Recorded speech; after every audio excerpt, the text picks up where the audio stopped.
ay tila ikinadismaya po ni House Speaker ang tila pagpanig niyo po sa mga Duterte. Gusto lang po namin bigyang, ano po masasabi niyo po dito? Yeah. Yes, may lumalabas na mga... Lumabas kahapon sa news sa dalawang Sa news. telebisyon na Senator Amy. Yes. Tapos nagalit nga sa akin yan kasi tinatanong sa akin nung Marites na yon na ano daw ang relasyon namin ni Martin. Sabi ko, syempre, mga pinsan kami, pinsan buo ako, no? At kilala ko naman habang buhay yan.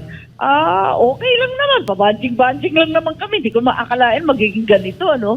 At alam ko na may tampo sa akin. Sinabi ko, paano?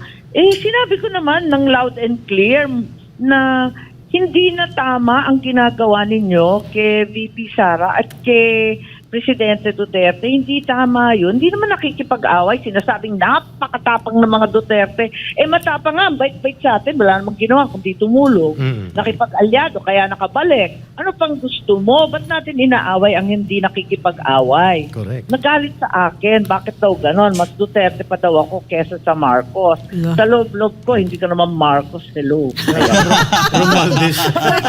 Lagot ka! Correct ka dyan. Nagmana kay Doc Lorraine. Ayan naman.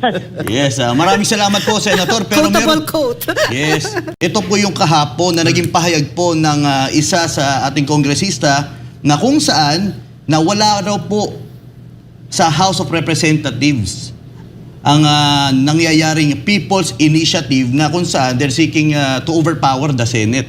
At No, hindi the daw speaker po, mismo, wala not daw just the po House. wala daw po kinalaman ang speaker sa nangyayaring People's Initiative. Ano pong masasabi niyo dito, Senadora? Go ahead po, Senator. Parang speechless ako, nakaka-shock masyado. For a change, wala akong masabi. Kasi, alam naman natin lahat. Naku, hindi naman nagkulang ang video sa expose. Katutak na ang video, katutak ang retrato, katutak ang testigo. Lahat nagsasabi. Tinext tayong lahat ng Office of the Speaker, nag-aalok ng 20 million. Ang liwa-liwanag.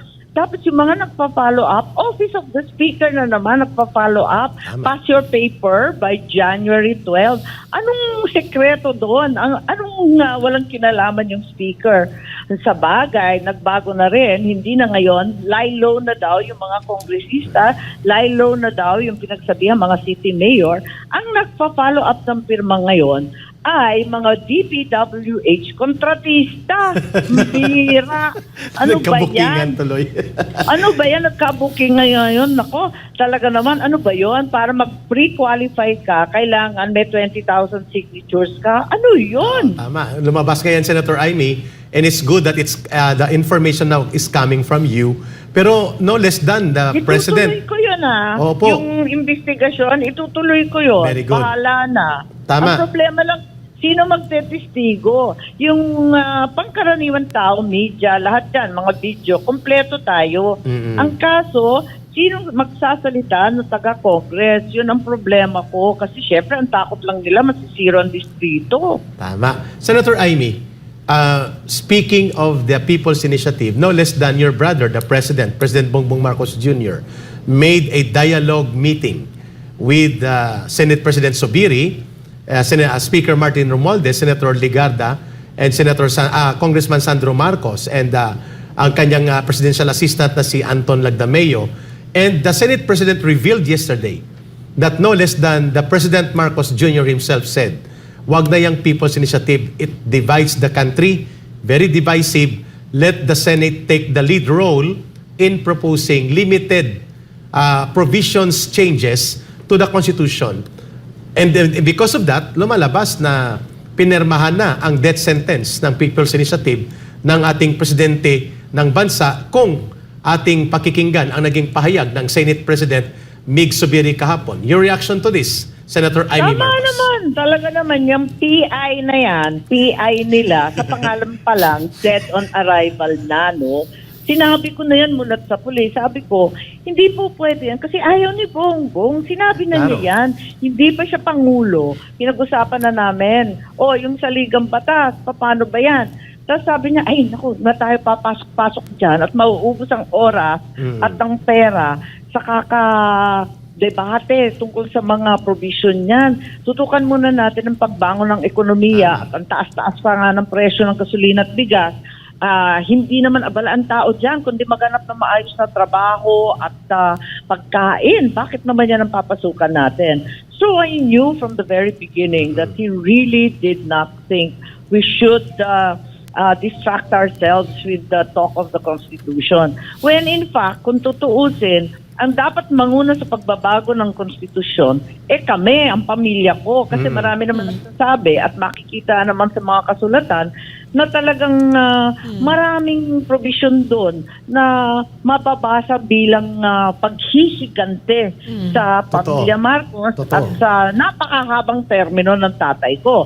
Kaya nag-iklian ng termino, naging 3 years na lamang, tapos no re-election and so on and so forth. So kung tutuusin, kami dapat nangunan yan. Ang problema, hindi naman napapanahon. Hindi naman yan ang pinaka-importanteng bagay sa bawat pamilyang Pilipino sa panahon ngayon. Tama. Agree, clear. Wait, but Senator Amy, you're also saying na kailangan na ring baguhin. Am I correct? Did I understand? Oo naman, okay naman. Hindi lang. Kaya nga, yung kapatid ko na mas tactful naman at mas mabait kesa sa akin. Ang pagkasabi lang, pag-aralan ang economic provision. Yun ang sinabi Aral niya. lang. Yeah. Pero kung kilala mo siya, alam mo na yun na, hoy, wag na muna ngayon, hello, Yun ganon. Gets Yeah. ko na yun. Agree. Kasi yung mga aral-aral na yan, yun ang sinabi niya, pag-aralan, wala namang masama doon. Ang akin, sumunod tayo sa ating Pangulo. Ikalawa, yung economic provision, sa totoo lang, sa ilalim ni Presidente Duterte, 3 na ang nabago namin in accordance with law. Katulad ng sinasabi ng Constitution na hindi kinailangan ng napakagulo at divisive na PI nila at hindi kinailangan ng 14 billion pesos na Correct. lustayin. Ang Correct. ginawa natin, yung Public Services Act, na bago yun, including telecommunications, which was so controversial and involved hours and hours of endless debate. Tapos, nabago rin yung Retail Trade Act, Retail Trade kung Act. saan yung maliliit na investor na dayuhan ay pwede mag-invest sa iba't ibang restaurant, hotel. Basta yung small time, okay na. Tapos yung ikatlo, yung pinasok ko, yung Foreign Investment Act, na pinalawak yung mga sektor na pwedeng pasukan ng foreign investor. Ang tanong ko, pwede naman pala, hindi naman kinailangan na buwagin yung konstitusyon at Tama. magkagulo ang buong mundo. Bakit hindi na lang ganun, isa-isahin natin? Asan ba yung listahan ng mahiwagang economic provisions na yan? Ayaw naman ilabas. Basta economic provisions. Sigurado ba kayo, ba't wala kayong listahan? What is the one which is most objectionable? Aralin na natin. Ganyan, ganyan, ganyan. Sa wakas, inilabas. Natawa naman ako nung lumabas. Unang-una, ang sabi, yung Public Services Act. Sabi ko, tapos na nga yan May kaso na nga yan sa Supreme Court. Tapos na yan. Ipaguhin natin through the law. Ganun lang kasimple. Ikalawa, edukasyon. Yes. Sabi ko, teka. Yung buong edukasyon ba hanggang sa elementary, papasukin ang mga foreigner? Sure kayo? Baka hindi na natin kilala mga anak natin, is burst na magsalita. Maloka tayo. Ayun. Correct. Tapos yung ikatlo, Media. advertising. Sabi ko, advertising, sure kayo?